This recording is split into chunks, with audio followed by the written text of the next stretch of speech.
At exactly 6:04 a.m., while the sky still looked bruised and unfinished, HOA Karen slammed her SUV into my trash can like it was part of her morning routine instead of a crime in plain sight. Whispering Pines was engineered, manicured into submission, but for 56 straight mornings, she had shattered that the same calculated act. This wasn't careless, and it wasn't an accident. It was repetition intent, carried out at the same minute every day as if she believed insistent untouchable. She used that vehicle the way other people's paperwork, as a blunt instrument of control, designed to remind me and anyone watching that resistance would be punished. This morning was the 57th, and she approached with the same confidence she always, headlights cutting through the mist itself. I wasn't watching from behind blinds or peeking through curtains the way she expected her targets. I was sitting in my home office, coffee untouched, eyes locked on a live feed streaming in high definition from a camera she didn't know existed. The timestamp burned red and precise, clinical, documenting her behavior the way evidence always does when someone be slowed just and turned with muscle and pressed the accelerator expecting plastic to surrender on command. Instead, she hit something. Before we move forward, drop a comment. Where are you watching from? The sound that followed wasn't the familiar hollow crack she'd grown comfortable. It was a deep, violent that carried weight, consequence, and finality. Metal screamed, her front end folded inward. Airbags detonated like accusation. Glass scattered across the asphalt. Spray irreversible. The SUV lurched hard, one wheel lifting off the ground, slamming back down. The street itself had rejected. Steam hissed through the hood that was no longer intact and pretend nothing. My trash can barely standing upright and unmoved. A silent green to everything about. That was the exact moment collapsed. Under the pressure, she stumbled out of the driver's, stunned, blood tracing down her temple, confusion replacing smug certainty for every other. Her horn locked in continuous panicked blare, dragging the entire neighborhood awake, whether she wanted witness or not. Light snapped on up and down the stepped onto, drawn by a sound dread but never challenged. No one rushed to her side the way they usually. They watched. She tried to speak, tried to frame it as an accident, tried to reclaim the tone she'd in violation,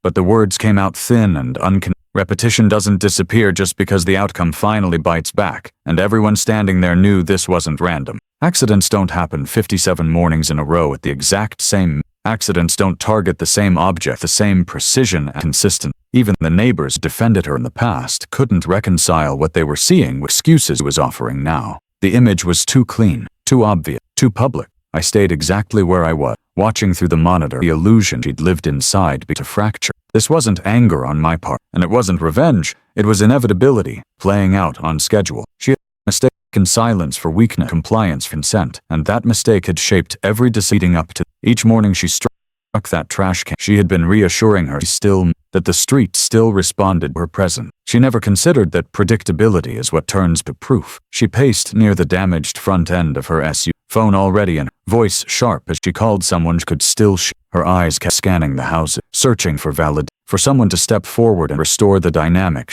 What she found instead were folded arms, quiet, and people who were no longer afraid to look at her without flinching. Evaluation replaced obedience, and evaluation's fatal to tyrant. The street itself felt different, like the environment had curated to amplify her authority had turned against. The symmetry so much didn't protect her. It framed her failure from every angle. Every witness saw the same thing at the same time, and no bylaw on paper rewrite that image. She raised her voice, sharpened her tone, and leaned into procedure the way she always. But procedure means nothing when the behavior exposed. Emergency lights began to reflect, faintly stretched and longer control. She finally realized something, not legally and not formally, but socially and psychologically in a way that could not be. This wasn't the worst. It was the opening of something much larger. Long before that morning shattered her routine in front of witness, HOA Karen's authority had been constructed slowly and deliberate, layer by layer, until it felt permanent. She didn't arrive as a tyrant. She positioned herself as the person willing to handle no one else. The meetings, the email, the rules that most neighbors were happy to ignore as someone else enforced. That willingness became lever control what had happened. She learned early that people in quiet neighborhoods they want predictability. She exploited that relentlessly. Every interaction was framed, administered, unavoidable. Notes on windshields sounded but carried an edge. Emails were written with just enough legal language to discourage follow-up. Conversations were steered away from question and toward Over time, residents stopped asking why and started asking how to comply faster. And that shift was everything she needed. Meetings were her favorite stage. She ran them with the precision of someone who understood optics better than substance. Agendas were packed to control time. Discussions were redirected whenever they drifted toward accountability. Anyone who pushed too hard was labeled disruptive. Subtle character attacks disguised professional. People learned quickly that speaking up meant being isolated, and isolation was uncomfortable in a place where everyone saw each other every day. Silence became a survival strategy. Her authority fed on small victory. A fine paid without argument. A car moved to avoid attention. A homeowner adjusting behavior just enough to stay off her radar. Each concession reinforced her belief that compliance was natural and resistance was rare. She didn't need to threaten often because the threat had already been internalized by the neighborhood. People policed themselves to avoid her, and she took credit for the order that fear produced. When I moved in, I disrupted that ecosystem without realizing it at first. I didn't attend the welcome. I didn't introduce myself formally. I didn't ask questions about procedures or expectation. I treated the neighborhood like a place to live instead of a system to navigate. That absence of engagement registered to her as disrespect, not loud defiance, which she could handle, but quiet indifference, which denied her a stage. She tested me the way she tested a notice, a reminder, a look meant to communicate authority without words. I didn't respond the way she expected. I didn't apologize. I didn't adjust. I didn't explain. That unsettled her. Authority relies on feedback, even negative feedback, and I gave her none. Silence, when it's intentional, creates pressure instead of relieving it. The trash can became her answer to that pressure. It was visible, repeatable, and deniable. She could strike it early, before most people were, and frame the damage as incidental, if anyone. It allowed her to assert control physically, without paperwork, to remind me that she could reach into my daily life whenever she. In her mind, it was efficient. In reality, it was reckless. Every morning she did it. She told herself the same story, that no one was paying attention, that it was too small to matter. That repetition would wear me down the way it had worn down others. What she never considered was that repetition also clarity. Patterns don't disappear when they're ignored. They sharpen. Each strike added definition behavior, even if she didn't see it that way. The neighborhood had lived under her control long enough that they didn't immediately recognize what she. They had learned to rationalize, to assume enforcement always had a reason, even if they didn't People blamed themselves more easily than they blamed her, because self-blame felt safer. I never adjusted not because I was braver, but because I recognized that accommodation is how systems like hers survive. By the time the trash can ritual was established, her authority had narrowed into obsession. She wasn't maintaining order, and she was defending an image of dominance she felt slipping. Each impact reassured her she still had that she could impose discomfort without consequence. She didn't understand that authority built on fear collapses the moment fear is replaced by observation. That morning at 6:04 a.m. It revealed the structure that had been there all along, waiting for enough light to get visible. Once HOA Karen had secured control, she stopped pretending it was about order and started using leverage. Pressing down, small, calculated ways were hard to challenge individually, but devastating. Abuse, in her hand, was procedural. It arrived wrapped in formal language, polite deadline, carried out with a smile that implied resistance would only. She learned quickly that you don't need to punish everyone to keep everyone afraid. You only need to punish a few invisible ways and let imagination. Her enforcement was never consistent, and that was intention. One house would receive a warning for a minor, while another would be fined for the same thing without explanation. When asked why, she cited discretion. Interpretation. Circumstances were never clarified. That inconsistency kept residents off balance, unsure whether they were safe. People spent energy guessing her mood instead of questioning her authority, which was exactly how she weaponized time as much as. Notices arrived late on Friday. Deadlines expired. Appeals were acknowledged slowly. By the time someone received a response, the window to act had often passed. Frustration replaced action. People paid fines not because they agreed, but because fighting felt exhausting. Compliance became the cheaper option emotionally, and she counted on that fatigue to do most of it. Public spaces became stages for meetings weren't for demonstration. She cut people off mid-sentence, reframed concerns, misunderstandings, and dismissed valid questions by invoking procedure. When someone persisted, she shifted the tone just enough to make them look unreasonable, then moved on. The room learned them without her having to say it out loud. Speak up, and you stand alone. Private intimidation filled in the gap. Drive-bys that lingered, stares that communicate scrutiny without word, conversations that ended abruptly. These moments were deniable, easy to dismiss if anyone complained, but together, they formed a constant pressure. Never. She didn't need to threaten openly, because people learned to anticipate the threat themselves. The trash can became her favorite outlet, was both personal and impersonal time. It sat at the edge of the street, visible to anyone passing. Destroying it sent a message without requiring a confront. Could frame it as careless driving if challenged. Even as she repeated the act with each impact was a reminder that she could reach into my daily routine. She believed these small acts were beneath scrutiny. Who documents a trash can? Who escalates something so trivial? That belief protected her, because she was right about one thing. Most people react instead of methodically. Anger flares, complaints dissipate, patterns go unnoticed when no one is looking. As weeks passed, her behavior grew more confident. She didn't vary her timing. She didn't change her route. She didn't stop to consider whether repetition itself was becoming evident. Power that isn't challenged grows careless, and carelessness is what turns control into lie and silent surrender. She never considered that silence in observation. Other residents began to notice out loud. The same person receiving notice, the same houses targeted while others were ignored. The same early morning disturbances. No one. Conversations started quietly, cautious, always framed as curiosity rather than accusation. People compared experiences without the pattern, but the shape. Her abuse relied on isolation, and isolation was beginning. Once people realized alone, the pressure she lost. Fear works best as person. The moment is shared. She responded to that shift by pressing more note, tightening deadline, reminding everyone is still in charge. She didn't realize accelerating her own exposure. Abuse that intensifies under scrutiny doesn't reassert control, confirms suspicion. Each additional act made her pattern clearer to anyone. By the time she felt the neighborhood pulling away from her, she had already crossed the point of discretion. She still believed she'd correct the situation with one decisive, one unmistakable reminder. That belief pushed her mistake. The shift from annoyance to certainty didn't happen. It happened through accumulation. The slow realization that what people were experiencing wasn't coincidence but HOA Karen's greatest vulnerability was the same thing she believed routine insulated, that doing the same thing often enough would make it invisible. It made her predictable,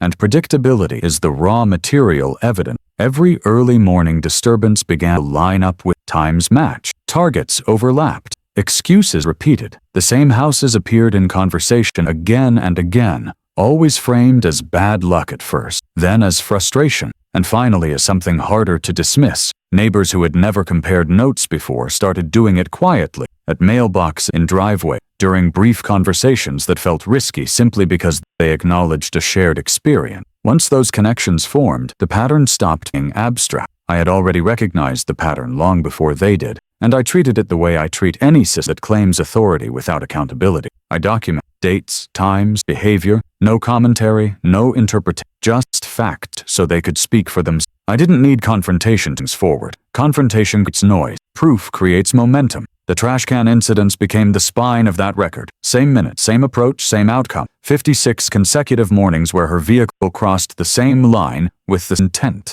That level of consistency doesn't leave room for plausible. It strips away accident, careless, coincidence. All that remains choice, and choice carries responsibility. The person making it understands that. What she never accounted for was the way witness behave. Its grip. People don't rush. They don't announce anything. They start remembering. They recall details they'd dismissed before, because those details now have context. Sounds become event. Glance becomes signal. Patterns that once felt too small to suddenly align to something. She noticed the change. Conversation stopped. Eyes followed her longer. People no longer apologized reflexively, addressed that unsettled people mistake. Instead of backing off, she doubled down, repeating the same behaviors that had protected in the past, unaware that the environment shifted. Repetition stopped working in her favor the moment it became observable to more than one person at a time. That was the line she crossed without control. Thrive in fragment. Proof. Thrive. Comparison. The neighborhood didn't need a leader to organize resistance.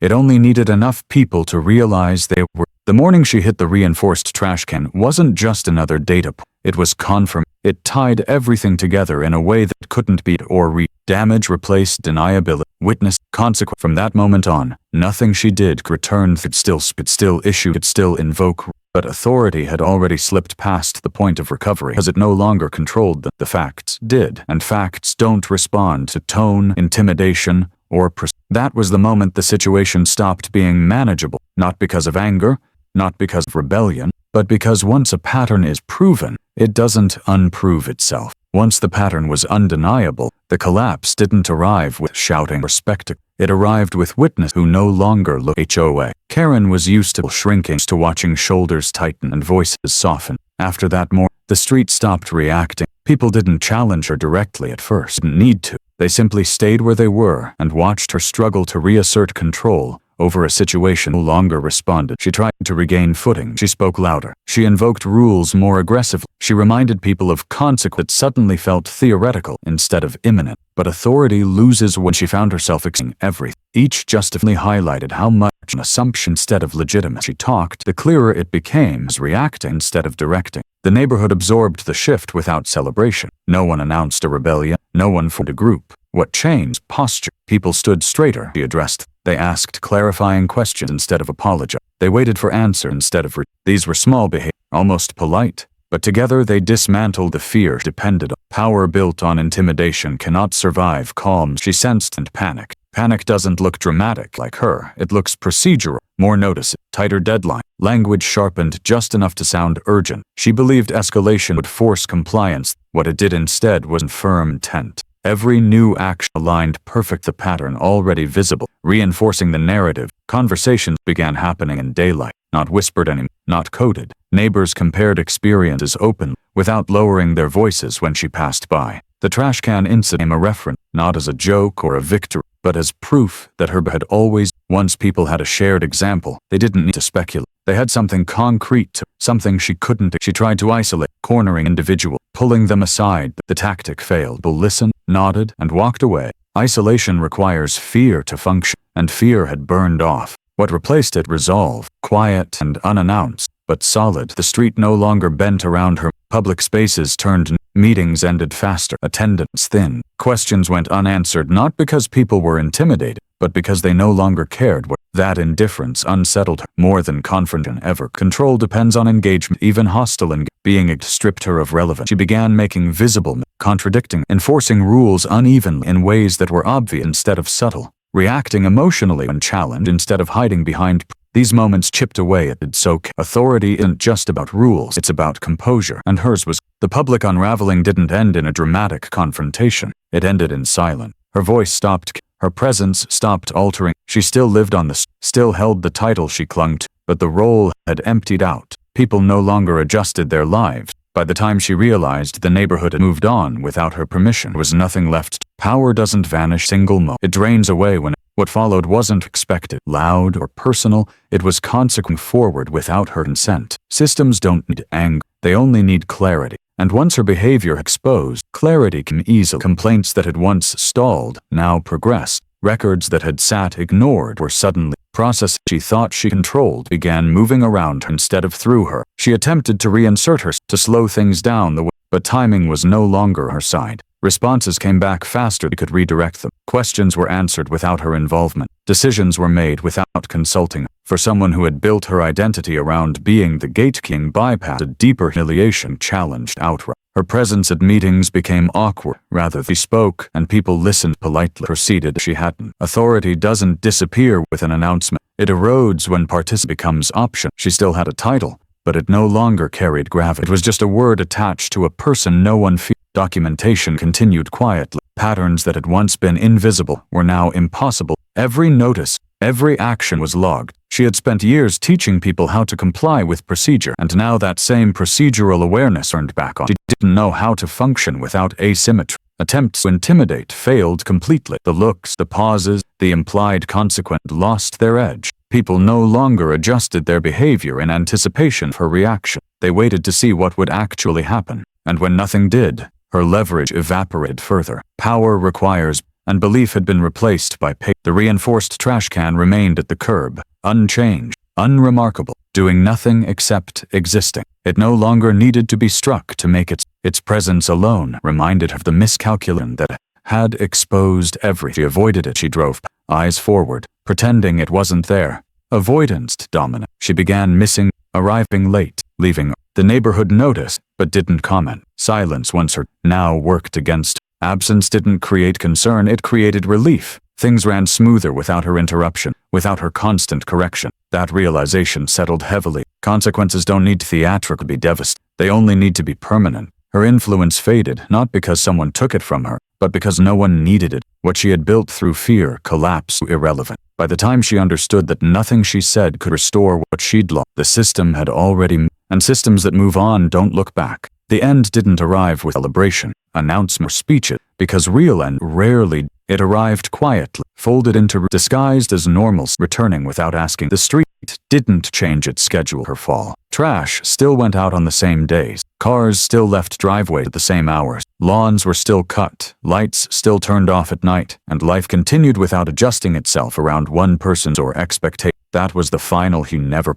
HOA Karen was still there, physically present, but functionally erased. People passed her without altering their pace. Conversations didn't stop when she entered a room, because there was no longer any reason. She spoke, and was acknowledged politely, the way you acknowledge background. Then life moved forward without her input shaping it. Titles mean nothing when they no longer change outcome, and hers had become decorative at best. The reinforced trash can remained where it belonged, no longer symbolic, no longer discussed, just another object at the edge of. She never struck it again. She didn't slow, she didn't look at it. Avoidance replaced fixation, and avoidance is what people resort to. They've lost a fight they can't admit. The object that once absorbed her authority without move didn't need to do anything. Its job was done. Fear never returned. That was the part she'd undo. Once people experienced life without flinching, they didn't want to go back. Compliant stopped. Silent stopped. The environment she once dominated her present at all, and that indifference hollowed her out faster than opposition ever. There were no no dramatic acknowledgments of what had happened. She didn't get a moment to explain her or reframe. The power that collapses completely doesn't get a closing statement. It simply stops being relevant. People stopped mentioning her name, not out of fear, but because it no longer served a purpose. I never stepped forward to claim any. I didn't need to. Victory doesn't require recognition structure. The street belonged to itself again, and that was enough. No one adjusted their behavior for her, and no one waited to see how she would react. They just lived. HOA Karen went silent.